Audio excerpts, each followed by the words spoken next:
Hi, it's Lucy, and today I'm here to do my July TBR. Every month, I'm like, wow, I'm going to be so on time with all my videos. I'm going to be putting out so many videos. I have so many ideas, and then every month, my brain is like, you thought. So, once again, July TBR, it's late, kind of sort of late. I don't know what day this is going up on. In theory, this should be going up on July 9th. We'll see what happens. I got a camera. Yes, that is correct. My booktube channel is over 5 years old now, and I've been filming on my phone this entire time. So I have a camera, an external microphone. I've had an external microphone for the past 2 years, but this one is attached to the camera instead of attached to me. We'll see how the sound quality is. We'll see how everything is. We'll see how the video quality is. I don't know how long this camera will record for. The SD card I have has 25 gigabytes of data. Space, storage, yes, that's the word I'm looking for. I did spend 4 years for a CS degree. Yeah, but I don't know how long the battery lasts. I don't know if the camera will overheat at any point in time. I'm not even using a real tripod because the desk tripod that I normally use, one, I left it at my sister's house, and two, even if I brought it with me, it is for phones only. There's no way it could handle the weight of my camera because it could barely handle the weight of my cell phone. Also, I can now use my cell phone for notes instead of my big laptop, which I'm still currently using because it's easier. Speaking of not at my sister's house, this is just a little update and then we'll get to the books. But yes, I am back in my apartment now. You can see that tapestry back there and all the mess because I'm not good at keeping my apartment clean. Or tidy, I should say. If you don't know, for the past few months, I've been quarantining at my sister's house because we both live alone and we didn't want to be alone for the COVID. But now I have to move from this apartment into a new apartment. My lease is up, so I've come back away from my sister to be alone. So yeah, that's just a little life update. Now into the things that I'm planning to read in the month of July. I'm planning to take part in two readathons this month. I'm taking part in the Fuckathon, which is hosted by Noria Reads. This is a month-long readathon, so I don't feel bad about being a little late for my TBR. In case you want to join, you can also be late. And I'll be taking part in the Reading Rush, which is hosted by Ariel Bassett and Raylene. I'll do my TBRs for those readathons specifically in the second half of the video. First, let's just talk about some general July planned reads. First, let's talk about the books that I'm currently reading. I'm currently reading 2 books. The Gracier by Kim Liggett. This is a book that I got an ARC of almost a year ago now, and I'm finally getting to it now. Thank you to the publisher and NetGalley for that ARC, even though I'm currently listening to the audiobook, so yeah. But this is described as something for fans of The Handmaid's Tale. It is set in a dystopian society where women are regarded as second-class citizens, and honestly, what's new? We don't need a dystopian for that. We're living it. But in this society, when women turn 16, it's... what the frick? But yes, when they turn 16, it is said that their magic is strongest, and so the girls are sent away from the town so that they can release their magic and not bring it back, is the idea. But the Gracier is incredibly dangerous. Every year, the girls that are sent, not all of them come back, and the ones that do are changed forever, either physically or mentally, mostly both. And so we follow one girl during her Gracier. I'm about a third of the way through this book, and so far I would say it's a cross between The Handmaid's Tale and The Lord of the Flies. I'm not sure if I would say I'm enjoying it so far because it is a very not happy-go-lucky book, but nothing's wrong with it so far, I guess. And the second book that I'm currently reading is Cinderella is Dead by Kaylin Barron. I talked about this in last month's CBR because I planned to read it during last month, and I started it on June 30th. I had it really in my head that I was going to finish it in one day. That did not happen. It's July 6th now. Still currently reading it, not because it's bad, I just have not been in the mood to really do a lot of things. Like I explained in my June TBR, this is set in a world where the story of Cinderella is real, and this is 3 generations after Cinderella has died, and now every girl is required to go to the ball in order to be chosen by a man. And so this follows another sexist society, and we follow one girl who would rather marry her best friend than any man. And so she makes a dangerous decision to flee the ball, and she ends up learning about this, I don't want to say conspiracy, but learning about something else. She meets one of Cinderella's descendants, and the story goes down from there. The main character is queer, and she's described on the page as black, but black doesn't exist because it's a fantasy, but she's black. I had a whole plan for this. I was really going to read it before the release date. I think the release date is tomorrow as I'm filming this, but it's already out by the time you're watching this. So get it if you want to. I'm enjoying it so far. I'm about a little over halfway through. Next, let's talk about my random picks. Every month, I do this thing where I pick 3 books off of my Goodreads TBR. I use a random number generator and your comments.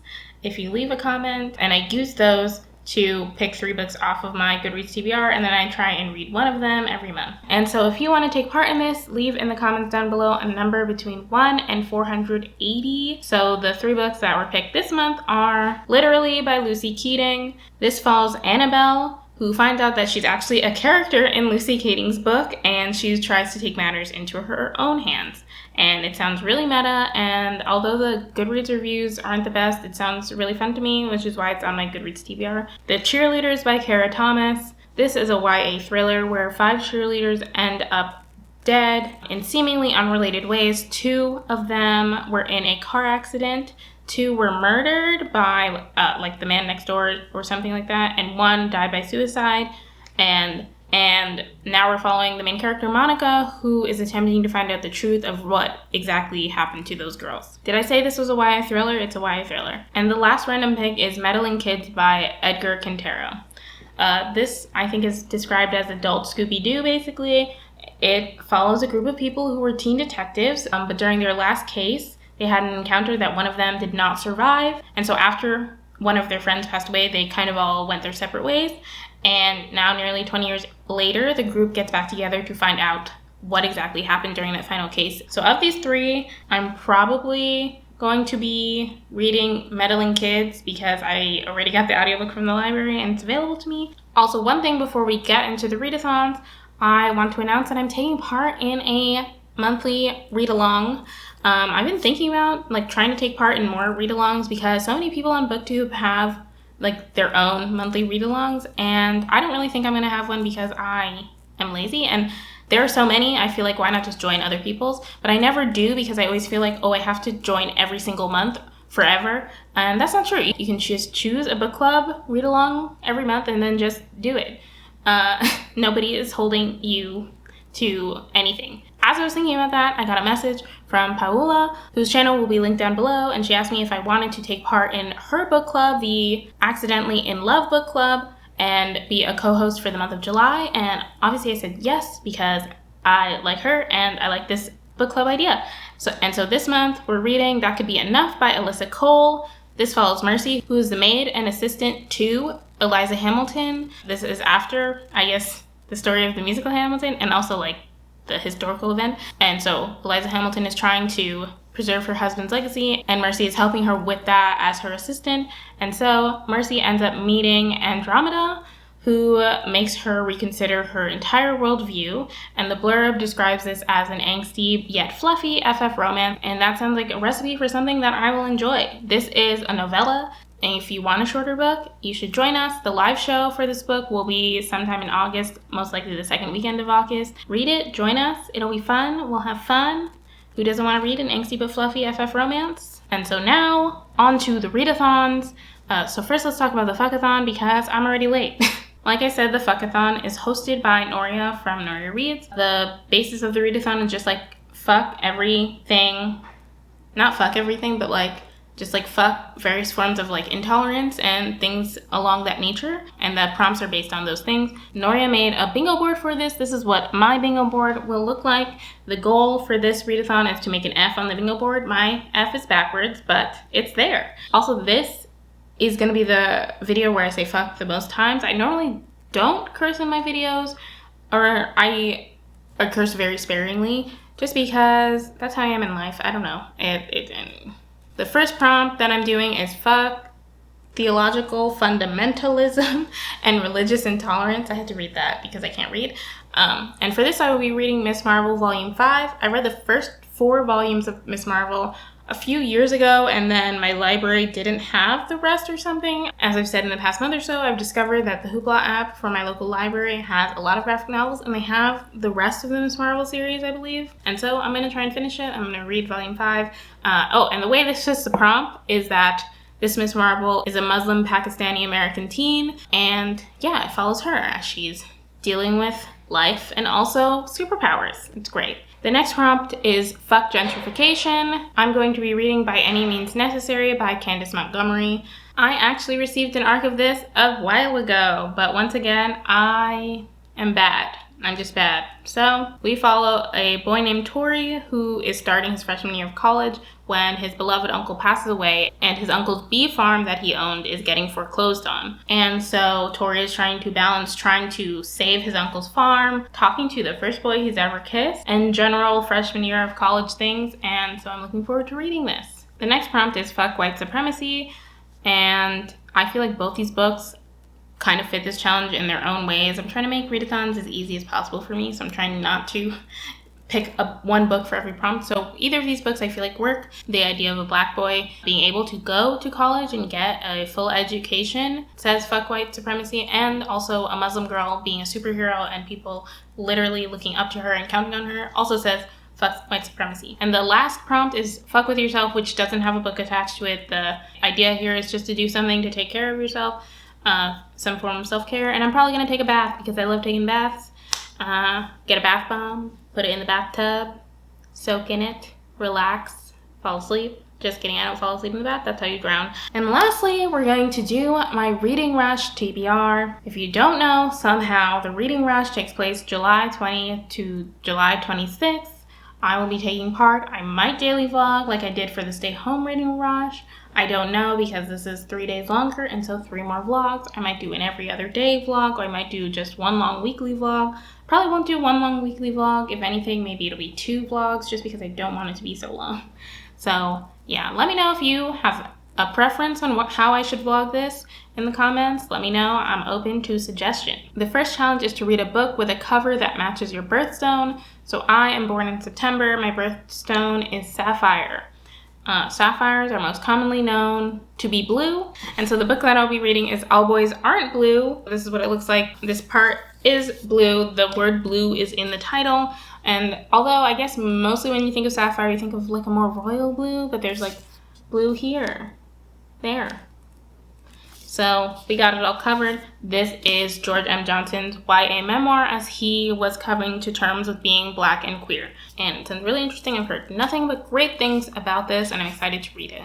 Read a book that starts with the word the. I feel really bad about my glasses glare, but I literally don't know how to fix it. Like I need to see and I don't want to put on contacts because if I have to put on contacts, this video is never reading film. So I apologize for the glasses glare. It's what that whole sentence was for. The book that I will be reading for this prompt is The Boy in the Red Dress by Kristen Lambert. This takes place in 1929 and we follow Millie, who's looking after the Cloak and Dagger, which is a nightclub of some kind, while her aunt, who actually owns it, is away. At the nightclub, Marion, also known as the Boy in the Red Dress, is the club's star performer. But when a girl who was last seen asking too many questions about Marion turns up dead, Marion becomes a prime suspect. And so it's up to Millie to prove Marion's innocence. It just sounds really good. Marion is a gay drag queen, and Millie is apparently a bi girl, and there's a bunch of other representation in the story from what I've seen from reviews, and I'm excited to read this. I also received an arc of this for review, but I didn't review it in time. I think it came out in May, so yeah, I'm really doing well on the arcs. The third prompt is to read a book based on a movie that you've already seen. I'm not going to do this. I don't watch movies a lot. And when I do watch movies, I usually try and read the book before the movie. If there's a movie that's based on a book and I've seen it, I've already read the book because I watch like maybe 5 movies a year. The fourth prompt is to read the first book you touch. And I'm cheating. In this video, the first book that I touched was All Boys Aren't Blue. So this is the book that I'm going to be reading. Next prompt is to read a book outside your house. I know that this challenge was very controversial, I should say, or got a lot of pushback. And I'm not a person who I feel like I need to complete every single challenge. But if I was, I can see why this prompt would be disappointing, especially because we're in a pandemic and not everyone has a backyard. Like I mentioned at the beginning of this video, I moved back into my apartment in the city, which I don't have a balcony in this apartment. My sister's house did have a backyard. I love sitting in that backyard. I'm gonna miss it so much. But yeah, I don't really have anywhere to sit outside. I know that it was suggested to read a book by a window, so maybe I'll read one of these books by a window, but I'm not gonna be sitting in the park or something to read a book in public. That's just not something I'm comfortable with, so I won't be doing this challenge. Like I said, I might read by a window. Like most of my reading spots are by a window, so it could just, I don't know. But I don't really care. The next prompt is to read a book in a genre that you wanted to read more of. For this one, I'm going to be reading That Could Be Enough by Alyssa Cole. Just talked about this. It's the Accidentally in Love book club pick. for July. So yeah. And the genre is adult romance, which I don't read a lot of, but I do want to read more of. And the last prompt is to read a book that takes place on a continent different from the one you live on. And the book I'll be reading for this one is Love from A to Z by S.K. Ali. This book takes place in Qatar, which is under the continent of Asia, and it is a YA contemporary romance where we follow two main characters. First, we have Zainab, who's taking an early spring break at her aunt's house in Doha after getting in trouble at school for confronting the teacher who's always talking about how Muslims are bad. And then we also follow Adams, who's been keeping his somewhat recent diagnosis of multiple sclerosis a secret after his mom has passed away from the same illness. And then these two characters meet and romance ensues. So yeah, those are all the books that I'm going to be reading for the Reading Rush, for the Fuckathon. Some of the books that I'm going to be reading in the month of July. Thank you so much for watching. If you like this video, please be sure to give it a thumbs up and comments down below. Tell me some feedback about my new camera setup. How's the visual quality? Let me know so I can work on it. I do want to try and get a blurry background. I think I have to mess with camera settings for that. Enough about that. Thank you so much for watching. In the description box below, I have resources for Black Lives Matter, because Black lives still matter. They never stopped mattering. They never didn't matter. And I have all my social media. I have Twitter, Goodreads, and Instagram if you want to see pictures of my cat along with books. It is a bookstagram, but it features my cat, who I love so much. She's under my bed right now. Subscribe to my channel if you haven't already. Hit the notification bell so you can be notified every time I post a video. Yeah, I think that's it. Again, thank you so much for watching. I'll see you in my next video. Bye!